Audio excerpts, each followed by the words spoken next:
তুমি নামাজ থেকে ছুটে গেছো, আল্লাহর বাঁধন থেকে ছুটে গেছো নাফরমান, তুমি আর কোনোদিন আলো পাবা, আর কোনোদিন ভালো মানুষ মিলবে না। বাকিরা সব তোমাকে আল্লাহরে বাদ দিলা, নামাজকে বাদ দিলা, কোরআনকে বাদ দিলা, ওলামায়ে কেরামকে বাদ দিলা, রসুলকে বাদ দিলা। আল্লাহর কসমের পরে যেখানে যাইবা সেখানে অন্ধকার ছাড়া, নাফরমানি ছাড়া আর কিছু মিলবে না, আর কিছু মিলবে না। এটাই সত্য, এটাই সত্য কথা, এটাই বাস্তব কথা। আল্লাহর আলো যে পেল না সে আর কিছুই পেল না, সে আর কিছুই পেল না। আমি এজন্য সাফ বললাম, প্রিয় ভাই আমার, জেনারেল লাইনে যা মন চায় তুমি পড়ো, যে দূর মনে চায় আরো পড়ো, আরো ডিগ্রি নাও, কোনো অসুবিধা নেই। একবারে হিমালয় পর্বতের উচ্চতা সমান যেন তোমার ডিগ্রি হয়, কোনো অসুবিধা নেই। আটলান্টিক মহাসাগরের গভীরতা পরিমাণ যেন তোমার ডিগ্রি হয়, সমস্যা নাই। কিন্তু আল্লাহর কোরআন থেকে বঞ্চিত হইলা কেন? 16 বছরেও কোনোদিন আল্লাহর কোরআন পড়তে পারো না, কি পড়ালেখা করলাম মিয়া? জেনারেল লাইনে তো আমরাও পড়ছি মিয়া। আমি তো কুমিল্লা ভিক্টোরিয়া কলেজ থেকে মাস্টার্স পাস করছি, সায়েন্স বিজ্ঞান বিভাগ থেকে দাখিল এসএসসি পাস করছি, কামিল পাস করছি, টাইটেল পাস করছি, কওমি মাদ্রাসা থেকে দাওরা পাস করছি, আমার এতগুলো সার্টিফিকেট। ওই দিন খুঁজছি সার্টিফিকেট গুলো কই, জিঙ্গাইছি এই কয়দিন আগেও, কই তুই সেটি কে জানেন, আমি জানি ওনারি কই কিতাম সার্টিফিকেট, বাদ খাইয়ে এমনি কুল পাই না। আলহামদুলিল্লাহ, আল্লাহ তাআলা ঠকায় নাই, আল্লাহকে ধরে বান্দা ঠকে না, ঠকে না। এই জন্য প্রিয় ভাই আমার, বন্ধু আমার, আমি শুরুতে এই কথা বললাম, আল্লাহর কোরআন মুসলমানের যে সন্তান, বাবা, আপনাদের বয়স্ক মানুষ, আপনাদেরকেও বলি, আল্লাহর কোরআন যিনি দেখে দেখে পড়তে পারেন না, সাইয়া সাইয়া কোরআন শরীফটাও শুদ্ধ পড়তে পারেন না, সাইয়া সাইয়াও আপনি বোবা। আমি বললাম আপনি বোবা, বোবা, বোবা, বোবা, বোবা। বাকি কথাগুলো না বললেও দুনিয়া ভোগ করা যাইতো। বোবা মানুষ যারা বোবা, বাস্তবিকে যারা বোবা, তারা ভাতও খায়, ঘুমও যায়, পেশাব পায়খানাও করে, বিয়েও করে, বোবারও বাচ্চা কাচ্চা হয়। কথা বলেন না কেন? তাহলে বোঝা গেল বাকি দুনিয়া ভোগ করার জন্য বোবাই যথেষ্ট, কথা না বললেও চলতো। যে মালিকের দেওয়া জবান, যার দেওয়া চোখ, যার দেওয়া জিহ্বা, আর নাফরমান তার কালাম দেখে দেখেও পড়তে পারো না। কি ঘাস কাটলা সারাটা জীবন? কি ঘোড়ার ঘাসটা কাটলা? কি ঘোড়ার ঘাস কাটলা? হ্যাঁ, জিন্দেগি কি কামাই করলা মিয়া? এই মুসলমান, কি জীবন গঠন করলা? কি মিলাইছেন ঘরে? আমরা দেখছি না 60 বছর 50 বছরের কামাই মিলাইয়া আপনার ঘরে কিতা ফার্নিচার আমরা জানি তো। সোফা এক সেট, হ্যাঁ, ওয়াল শোকেস 2টা, ডাইনিং টেবিল একখান, চেয়ার 6টা, বক্স খাট 2টা, আর এমনি নর্মাল খাট 2টা, কাচের প্লেট 1 ডজন, নুনের বাটি 4টা, চার কাপ 12টা, আর 4টা বাথরুমে বদনা 4টা। আর কিতা? হ্যাঁ মিয়া, আর কি কি দুনিয়া কামাই করলেন? এই কদ্দুর, এই এক সেট সোফার, একটা খাট আর একটা ফার্নিচার, এই নাইলে 1 কোটি টাকার মাল, নাই তো 1 কোটি টাকার মাল আর কি গট্টার মধ্যে। তো এই 1 কোটি টাকার মাল কামাই করে 60 বছর শেষ, 60 বছর শেষ। আস্তাগফিরুল্লাহ। তো বাকি আখিরাত, বাকি কবর। হ্যাঁ, فكيف تتقون إن كفرتم يوما يجعل الولدان شيبا। এই বাপ, কোরআনুল কারীমে আল্লাহ বলছে, বান্দা তুমি যে আমার নাফরমানি করছো, তুমি কি একটাবার ভেবেছো সেই হাসরের ময়দানে তুমি কেমনে বাঁচবা? বান্দা, যেই হাসরের ময়দানের একদিনের পেরেশানি কোলের বাচ্চাকে বুড়া বানায় ফেলবে, বুড়া বানায় ফেলবে। এই বাপ, এটা কোরআন শরীফের আয়াত। আমার জীবনে সবচেয়ে বেশি কাঁপ উঠে, ভয় লাগে আমার এই আয়াত। আমার মাদ্রাসায় প্রতিদিন জোহরের পরে সূরা মুজাম্মিল, এই সূরা এটা পড়ে। এটা আমল আমাদের মাদ্রাসার। এই সব সময় এটা প্রায় শুনি, ছেলেরা যে পড়ে এই আয়াত, এটা পড়ে, এটা সূরা মুজাম্মিলের আয়াত। ফাকাইফা তাত্তাকুনা ইন কাফারতুম ইয়াওমান ইয়াজআলুল বিলদানা শিবা। আল্লাহ ডাক দিয়ে বলছে, বান্দা এই যে একটা দিন নামাজ পড়ো না, কেমনে বাঁচবা বান্দা? 30 বছর ধরে সুদ খাইতেছো বান্দা, 40 বছর ধরে বিড়ি সিগারেট খাইতেছো বান্দা, প্রতিদিন মিথ্যা বলো বান্দা। এই বান্দা, এভাবে বুঝি মুসলমান ডেলি মিথ্যা বলে? মুসলমান বুঝি প্রতিদিন গালি দেয়? মুসলমান বুঝি প্রতিদিন নাফরমানি করে? মুসলমান বুঝি কোনো দিন ফজরের নামাজ পড়ে না? ফাকাইফা তাত্তাকুন, বান্দা এইভাবে যে অব্যাহত নাফরমানি করছো, আসলে কি তুমি বাঁচবা কেমনে? কেমনে বাঁচবা? ইয়াওমান ইয়াজআলুল বিলদানা শিবা, যেদিন বাচ্চাকে বুড়া বানায় ফেলবে একদিন। ওহ আল্লাহ মাফ করে দেন।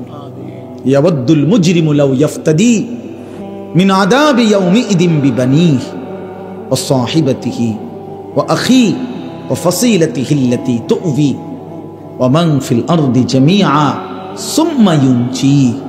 আল্লাহ বলেন, নাফরমান পাপী হাসরের ময়দানে আল্লাহকে বলবে, আল্লাহ আজকে আমাকে জাহান্নাম থেকে মুক্তি দেওয়ার জন্য আপনি আমার সন্তানদেরকে জাহান্নামে দিয়ে দেন, আমার স্ত্রীকে জাহান্নামে দিয়ে দেন, আমার ভাই বেরাদরগুলোকে জাহান্নামে দিয়ে দেন, আমার বংশের সব মানুষকে জাহান্নামে দিয়ে দেন, এই পৃথিবীর সব মানুষকে জাহান্নামে দিয়ে দেন, তবু আমারে বাঁচায়। খোদার কসম বাপ, এটা কোরআন শরীফের আয়াত। ওমান ফিল আরদি জামিআ, নাফরমান বলবে, মাওলা গোটা পৃথিবীর সব মানুষকে জাহান্নামে দিয়ে দেন, সুম্মা ইউনজি, বিনিময়ে আমাকে শুধু বাঁচিয়ে দেন। কাল্লা ইন্নাহা লাযা নাযাতাল লিশশাওয়া, আল্লাহ বলে কখনোই না বান্দা। ইন্নাহা লাযা, এই যে জাহান্নামের ধাউ ধাউ লেলিহান আগুন, এই মুহূর্তে তুমি নাফরমানকে জাহান্নামে ছুঁড়ে ফেলা হবে, মারতেই ফেলতেই। নাযাতাল লিশশাওয়া, তোমার শরীরের চামড়াগুলোকে, গোশতগুলোকে প্রথম সেকেন্ডেই জাহান্নামের আগুন ভুনা বানায় ফেলবে, ভুনা কাবাব বানায় ফেলবে। একটা সেকেন্ডে জাহান্নামের আগুন তোমার গোশত চামড়া সিদ্ধ বানায় ফেলবে, ভুনা বানায় ফেলবে। শাওয়া অর্থ মাশউই অর্থ ভুনা। এতটা তীব্র আগুন এটা। ওমা আদরাকা মা হিয়া নারুন হামিয়া। আল্লাহ তাআলা বলছে, বন্ধু নবীকে বলছে, মিয়া রাসূলকে বলছে, রাসূলকে, এই দোস্ত আপনি জানেন জাহান্নামের আগুন কি ভয়ানক? নারুন হামিয়া, প্রচন্ড তাপ, উত্তাপ, লেলিহান আগুন, ধাউ ধাউ আগুন। আল্লাহ রাসূল সাল্লাল্লাহু আলাইহি সাল্লাম হাদিসে আছে, এই আয়াতের তাফসিরে নারুন হামিয়া, এই আয়াতের তাফসিরে নবীজি বলছে, শুনতেছেন আপনারা? নবীজি সাল্লাল্লাহু আলাইহি সাল্লাম বলছে, নারুকুম হাদিহি জুজউম মিন 70 জুজআম মিন নারি জাহান্নাম। উম্মত, তোমাদের এই দুনিয়ার আগুনের চাইতে জাহান্নামের আগুন এর চাইতে 69 গুণ বেশি গরম। জাহান্নামের আগুনের 70 ভাগের 1 ভাগ তোমাদের দুনিয়ার আগুন। শুনেন এরপরে কি হইছে? এই কথাটা বলার পর তাফসীরে কুরতুবীতে কথা স্পষ্ট আছে, আমি নিজে পড়ছি, আমার গাড়িতেও এই কিতাব আছে। সাহাবায়ে কেরাম এটা শুইনা যে দুনিয়ার আগুন জাহান্নামের আগুনের 70 ভাগের 1 ভাগ, এর চাইতে 69 গুণ বেশি আরো গরম জাহান্নামের আগুন, এ কথা শুনে সাহাবীরা লাফ দিয়া উঠছে, এরকম লাফ দিয়া, ফাল দিয়া উঠছে। ফাল দিয়া ভয়ে আর আতঙ্কে সাহাবায়ে কেরাম বলছে, ওয়া ইন্না যালিকা লাকাফিয়া ইয়া রাসূলুল্লাহ, এই নবী বলেন কি, দুনিয়ার এই আগুন হতে এইটাই তো লাকাফিয়া, জ্বালাইয়া পুরাইয়া ছাই করার জন্য এটাই তো যথেষ্ট। দুনিয়ার এই আগুনই তো এক সেকেন্ড সহ্য করার কোনো ক্ষমতাই নাই। নবীজি তখন বললেন, হায় উম্মত, তাহলে ভেবে দেখো এর চাইতে আরো 69 গুণ বেশি উত্তাপ হবে জাহান্নামের আগুন, তো সেটা কি পরিমাণ গরম। নওজোয়ান ছেলে, কেন নামাজ পড়ো না? বাপ, কেন নামাজ পড়ো না? আল্লাহরে এইভাবে ভুলে গেলা, নারীরে এমনি পছন্দ হয়ে গেল, সারা রাত মোবাইলে ছবি দেখো, উলঙ্গ নাচ দেখো, জেনা ব্যভিচারের দৃশ্য দেখো, দিন নাই রাত নাই, ছবি, নারী, অসভ্যতা, নোংরামি, মদ, জুয়া, গাঁজা, ফেন্সি, ইয়াবা, হায় হায় হারামখোর। এত বড় নাফরমান কেমনে হইল? কেমনে হইলা বাপ? কেমনে আল্লাহরে ভুলে গেলা? তোমরা যারা কোনোদিন ফজরের নামাজ পড়ো না, কেমনে দাঁড়াইবা বাপ? কেমনে দাঁড়াই? একটা মিনিট ভাবো না তুমি।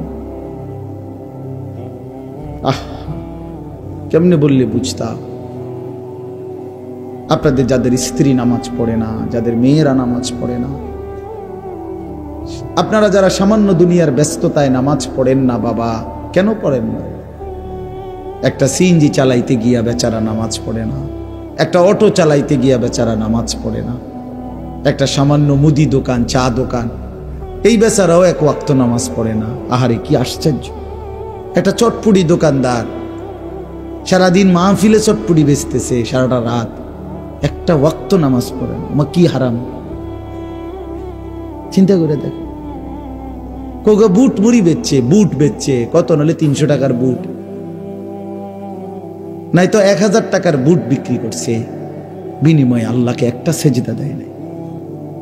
দুনিয়া তারে কি পরিমাণ ধোঁকা দিছে, দুনিয়া তারে কি পরিমাণ ধোঁকা দিছে, দুনিয়া তারে কেমন বোকা বানাইছে।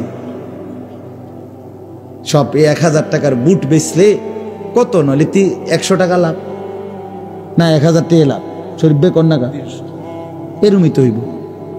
1000 টাকার বুট বেচলে 300 টাকা লাভ, এত রং না। 300 টাকা লাভ দিয়ে লাইছে বেটারে, জি না? কত, নাহলে 70, 80, 100 টাকা লাভ হবে।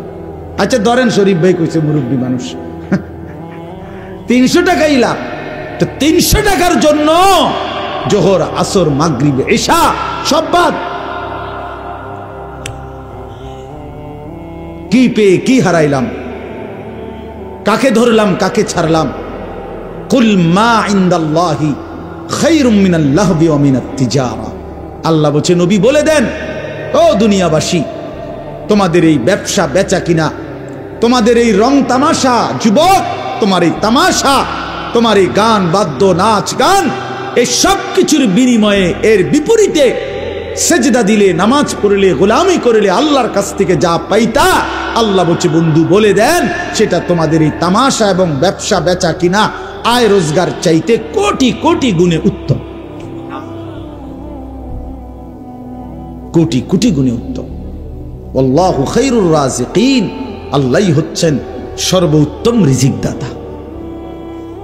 এজন্য প্রিয় ভাই, প্রিয় বাবা, আমার প্রিয় সন্তানরা, ছেলেরা, নওজোয়ান সাথীরা, সবাই মিলে এটা রাত গভীরে আমরা ভাবি, নিজের জীবনের কদর করেন, হায়াতের কদর করেন। এই আয়াত আবার কইলাম, বারবার মনে করবেন যে হুজুরে একটা আয়াত বলছে, ফাকাইফা তাত্তাকুনা ইন কাফারতুম। আল্লাহ খুব মায়া কইরা যেন বলছে, বান্দা, কিরে বান্দা, এরম করস কেমনে রে বাঁচবি তুই? কেমনে রে বাঁচবি?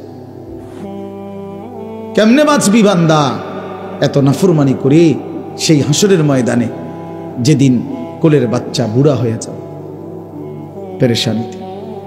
কোরআন শরীফে আছে, যেদিন ইসরাফিল ফু দিবে, আল্লাহর কসম ভাই, কোরআন শরীফের আয়াত, সূরা হজ একটা সূরা আছে, এখানে আছে, আল্লাহ বলেন, ইন্না জালজালাতাস সাআতি শাইউন আযীম। ইসরাফিল যখন সিংহায় ফু দিবে, জমিনের মধ্যে ভূমিকম্প শুরু হবে গোটা কায়নাতে, তখন মানুষ এই পরিমাণ অস্থির হয়ে যাবে, বেকারার হয়ে ছুটাছুটি করবে।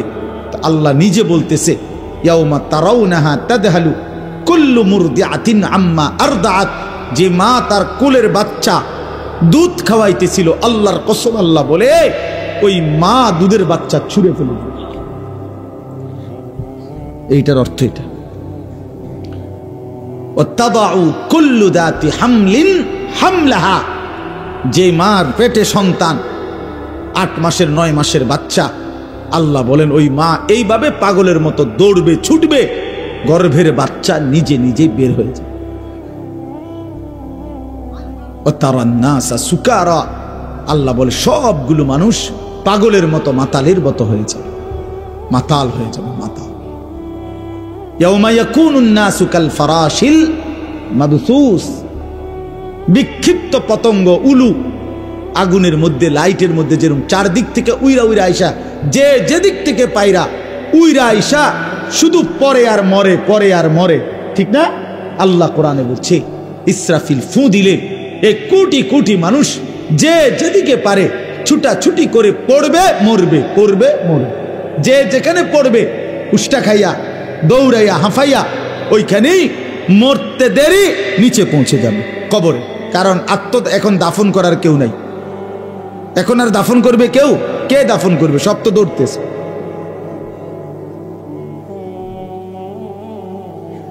এই জন্য আমি অনুরোধ করছি বাপ, আপনারা প্রত্যেকে এই যে ফিকির, আমাদের প্রিয় হযরত মাওলানা মাহবুবুর রহমান সাহেব ইত্তেহাদুল উলামার ফিকির বলছি, আল্লাহর বান্দাদের কাছে দিন পৌঁছানো, মানুষের কল্যাণে মানুষের পাশে দাঁড়ানো, মানুষের জন্য কিছু করা, মানবতার জন্য কিছু করা, আর কোনো মানুষকে বন্যার্তকে ত্রাণ দেওয়া, ক্ষুধার্তকে খাবার দেওয়া, বস্ত্রহীনকে বস্ত্র দেওয়া, এতিম গরিব অসহায়কে খাদ্য খাবারের লোকমা তুলে দেওয়া, বিশ্বাস করেন এটা যেমন অনেক বড় সওয়াবের কাজ, নেকির কাজ, আল্লাহর কসম তার চাইতে কোটি কোটি গুণ বেশি উত্তম নেকির কাজ হলো কোনো মানুষকে জান্নাতের রাস্তা ধরায় দেওয়া, আলোর পথ দেখায় দেওয়া, আখিরাতের রাস্তা বলে দেওয়া, জাহান্নাম থেকে বাঁচার ফিকির করে দেওয়া। এটা বড় খেদমত। নবী সাল্লাল্লাহু আলাইহি সাল্লাম বলেন ফাওয়াল্লাহি লা আন ইয়াহদিয়াল্লাহু বিকা রাজুলান ওয়াহিদান খায়রুন লাকা মিন হুমুরিন নাআম। নবী সাল্লাল্লাহু আলাইহি সাল্লাম বলেন আল্লাহর কসম, তোমার দ্বারা একজন ব্যক্তি, রাজুলান ওয়াহিদান, একটি ব্যক্তি আল্লাহর পথ পেয়ে যাওয়া গোটা আরবের সমস্ত দামি উট তোমাকে হাদিয়া দেওয়া তার চাইতে বেশি উত্তম। রাসূলুল্লাহ সাল্লাল্লাহু আলাইহি সাল্লাম বলছেন, এই জন্য এই মাহফিলের মাকসাদ এটা, আপনাদের জিন্দেগি বদলানো। কারো একজনের কলিজার মধ্যে একটা লোকও যদি, একটা ছেলে, একটা যুবক, সে যদি বুঝে যে আহারে আসলে তো আমার ফজরের নামাজ পড়া দরকার, আমি তো মুসলমান, আমি তো মুসলমান, আমি তো ঈমানদার, আমার তো আখিরাত আছে, আমি তো মরতেই হবে। আল্লাহ তাআলা আমাদের সবাইকে বুঝ দান করেন, আল্লাহ তাআলা আমাদেরকে উত্তমভাবে কবুল করে নেন। প্রিয় ভাই, চলেন এই অল্প একটু কোরআনুল কারীমের 30 নম্বর পারা 89 নম্বর সূরা, সূরাটার নাম হচ্ছে ফজর। ফজর, আমরা যে ফজরের নামাজ পড়ি ভোরবেলা, এই ফজরের ওয়াক্ত, এই সূরার নাম এটা ফজর। এই সূরার ছোট্ট সূরা, এটা 30টা আয়াত, এর মধ্যে আমি শেষের 10 আয়াত 21 থেকে 30 তেলাওয়াত করেছি। ইনশাআল্লাহ অল্প একটু সময় আর এই আয়াতগুলোর তর্জমা এবং সামান্য 2-4টা কথা আর পেশ করতে চাই। সূরাটার নাম হচ্ছে ফজর। 5 ওয়াক্ত নামাজের মধ্যে ফজরের ওয়াক্ত, এই ভোর অত্যন্ত গুরুত্বপূর্ণ। ফজরের নামাজ বহুতই দামি নামাজ। প্রিয় ভাই, একটু মনোযোগ দিয়ে শোনো, সবার কাছে অনুরোধ করছি, বিশেষ করে নওজোয়ান ছেলেরা, তোমরা শোনো ভাই, নিজের জীবনের কদর কইরা শোনো, তোমার ভালোর জন্য বলছি ভাইয়া। তু আগার মেরা নিহি বনতা না বন আপনা তো বন, তুমি যদি কারো কোনো উপকার নাই করো তো নিজের ভালো তো করো, নিজের কল্যাণ তো করো ভাইয়া। আপনা তো বন, এটা আল্লামা সৈয়দ আবুল হাসান আলী নদভী রহমতুল্লাহ আলাইহি বলতেন যে হে যুবক, কারো ভালো যদি নাই করতে পারো করো না, কমপক্ষে নিজের ভালো করো। নিজের কল্যাণ করো। নিজেরে কেন নষ্ট করে দিবা? নিজেরে কেন বরবাদ করে দিবা? সারা রাত তোমরা যারা না মোবাইলে ছবি দেখো, নাচ গান দেখো, প্রিয় ভাই, শেষ পর্যন্ত কোথায় গিয়ে থামবা? তোমার এই লিপ্সা, তোমার এই যৌন তাড়না, তোমার এই অসভ্য রুচি কোথায় গিয়ে থামবা? কত নারী দেখলে থামবা? কত উলঙ্গ ছবি দেখলে শেষ হবে? কত অসভ্য নারী দেখলে শেষ হবে ভাইয়া? একদিন বেলা শেষে মনে পড়বে আমার পেছনের জিন্দেগিটা ভুল ছিল, অন্ধকার ছিল, আমি ক্ষতিই করছি নিজের। শারীরিক সক্ষমতা দুনিয়াতেও নষ্ট হবে, আখিরাতটাও বরবাদ হবে। এজন্য তো বলতেছিলাম এই ফজরের নামাজ অত্যন্ত গুরুত্বপূর্ণ নামাজ। কোরআন শরীফে আছে, আল্লাহ তাআলা সরাসরি বলছে এই ওয়াল ফজরি, এই সূরার প্রথম আয়াত ওয়াল ফজর, আল্লাহ বলছে বান্দা আমি আল্লাহ কসম করছি ফজরের ওয়াক্ত। তাহলে ফজরের ওয়াক্ত আল্লাহর কাছে দামি ওয়াক্ত, এই জন্য আল্লাহ তাআলা সরাসরি ফজরের ওয়াক্তের কসম করেছে। কসম কোরআন শরীফে আছে, আল্লাহ তাআলা বলেন ইন্না কুরআন আল ফজরি কানা মাশহুদা, নিশ্চয়ই ফজরের ওয়াক্ত আমার সমাবেশের সময়। ফজরের ওয়াক্তকে আল্লাহ কোরআনে বলছে ফজরের নামাজ সমাবেশের নামাজ। সমাবেশ কি? হাদিসে আছে আল্লাহর নবী সাল্লাল্লাহু আলাইহি ওয়াসাল্লাম বলেন সারা রাত আল্লাহর এই জমিনের মধ্যে কোটি কোটি ফেরেশতা এই পৃথিবীতে মানুষের আল্লাহর পক্ষ থেকে বিভিন্ন খেদমত করে, পাহারাদারি করে, এই জমিনে দায়িত্ব আদায় করে। কোটি কোটি ফেরেশতা আছে আমাদের চারদিকে আছে। আমাদের ডান কাঁধে বাম কাঁধে যে দুইজন ফেরেশতা লেখে, ওনারা ছাড়াও কিন্তু আমাদের সাথে আরো ফেরেশতা আছে। লাহু মুআক্কিবাতুম মিন বাইনি ইয়াদাইহি ওয়া মিন খালফিহি, এই কোরআন শরীফে আছে। আল্লাহ তাআলা বলছেন আমার পক্ষ থেকে পাহারাদার তদারকি ফেরেশতা আমার বান্দার সামনেও আছে, পিছনেও আছে। ইয়াহফাজুনাহু মিন আমরিল্লাহ, আমি আল্লাহর হুকুমে আমার বান্দাকে তারা, এই ফেরেশতারা আমার বান্দাকে হেফাজত করে। তাহলে এরা তো হলো দুইজন লেখে, এরা ছাড়াও আমাদের সাথে আরো ফেরেশতা আছে। ফেরেশতা আছে এই মানুষের চতুষ্পদ জন্তু যেগুলো মানুষ পালে, এগুলোর কাছে ফেরেশতা আছে। ফেরেশতা আছে। ফেরেশতা আইসা বলে কানে কানে, ভাই সাহেব তোমারে বানাইছে আল্লাহর বান্দার খেদমতের জন্য, কাজে সে এখন দুধ দোহাইবে, গরু গাভী, তুমি ঠ্যাংলাইরো না, মাথা লাইরো না, তোমারে বানাইছেই বনি আদমের খেদমতের জন্য। এরকম অসংখ্য ফেরেশতা অসংখ্য ডিউটি আদায় করে। তো সারা রাত যেই ফেরেশতারা ডিউটি করে, ওনারা ফজরের ওয়াক্তে আসমানে ফিরে যায়। আর দিনের বেলা ফজর থেকে নিয়ে সন্ধ্যা পর্যন্ত আরেক গ্রুপ নতুন ফেরেশতা আসমান থেকে নেমে আসে, ওনারা আবার দিনের বেলা ডিউটি করে। তো এই দুই গ্রুপ যারা ফজরের ওয়াক্তে উপরে যায়, আরেক গ্রুপ নাইমা আসে। হাদিস আছে আল্লাহর নবী সাল্লাল্লাহু আলাইহি সাল্লাম বলেন এই রাত্রিবেলার ফেরেশতারাও যাওয়ার সময় ফজরের নামাজ পড়ে যায়, আর যারা ডিউটি করতে নতুন আসে তারাও আইসা ফজরের নামাজে অংশগ্রহণ করে। এই জন্য আল্লাহ তাআলা নবী বলেন সাল্লাল্লাহু আলাইহি সাল্লাম যে রাত্রির সব ফেরেশতা এবং দিনের সব ফেরেশতা এবং ইমানদার বান্দা, নেককার বান্দা সব ফজরের ওয়াক্তে একত্রিত। এই জন্য এটাকে বলে সমাবেশ। সমাবেশ এই জন্য আল্লাহ তাআলা বলেন ফজরের ওয়াক্তে আমার ফেরেশতা আর আমার ইমানদার বান্দা একত্রিত হয়, এটাকে ফজরের ওয়াক্তের গুরুত্ব। এই জন্য আমি দুইটা কথা বলি। এক নাম্বার কথা হলো সারা রাত যায় ফেরেশতা ডিউটি করলো আমাদের, সে যখন ফজরের ওয়াক্তে নিজে নামাজ পড়ে সে দেখে আহা আমি যেই বান্দার ডিউটি করলাম ওই নাফরমান তো ফজরের নামাজে আসলো না। তো ফেরেশতা যাওয়ার সময় বলে তোর উপরে আল্লাহর লানত, সারাটা রাত তোরে পাহারাদারি করলাম, তুই আমার মালিকের সেজদা দিলি না। বুঝো নাই? আবার ওই যে দিনের বেলা সারাদিন যেই ফেরেশতারা ডিউটি করবে, ওরাও যখন আইসা ফজরের নামাজ পড়ে তো ওই আইসা দেখে নাফরমান ঘুমায়, তো তখন এই ফেরেশতারা বলে তোর উপরে আল্লাহর গজব পড়ুক, তোরে আমি কি ডিউটি করবো, তুই বেঈমান, তো নামাজে পড়ো না।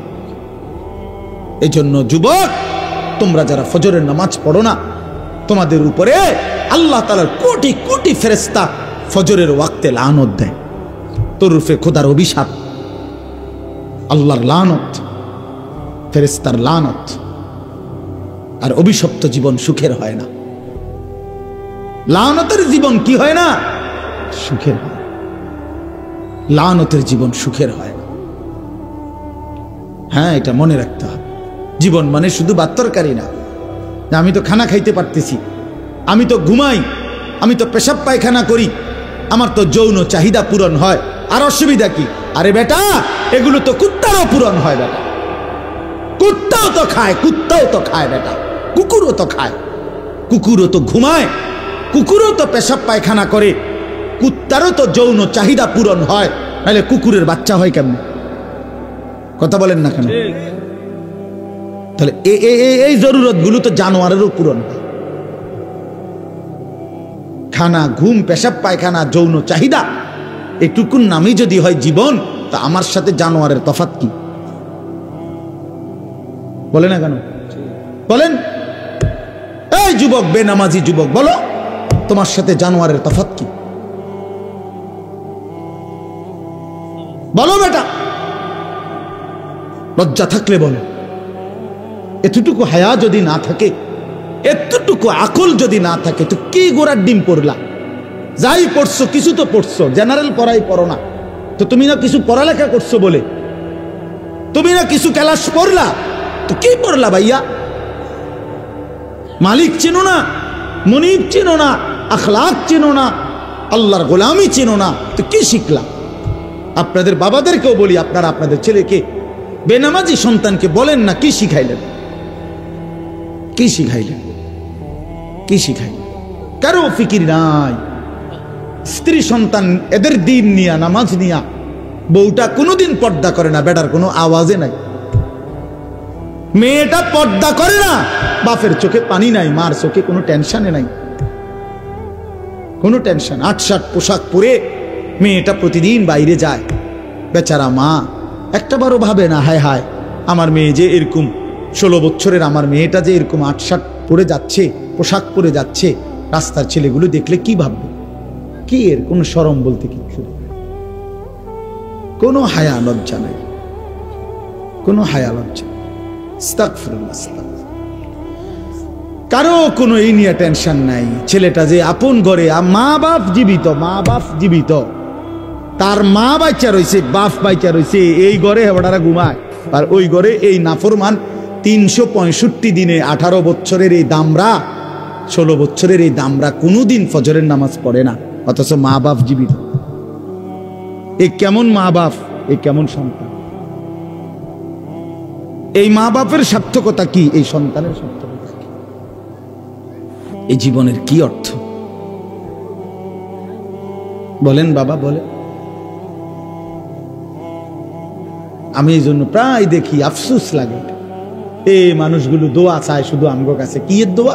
হুজুর, হুজুর দোতলার ছাদ ডালাই, একেবারে কদ্দুর খাস করে দোয়া করে, খাস মানে বৃষ্টি যাতে না হয়, খাস দোয়া। হ্যাঁ, সিমেন্ট দিয়ে দেবো গা, খাস দোয়া। দোতলার ছাদ ডালার দিন খাস দোয়া। হুজুর একটা গাড়ি কিনছি, কদ্দুর খাস করে দোয়া করে, যাতে অ্যাক্সিডেন্ট না করে, যাতে তেল ছাড়া চলে, গ্যাস ছাড়া, খাস দোয়া। হ্যাঁ, আপনি মোটর সাইকেল কিনছে, দোয়া করেন।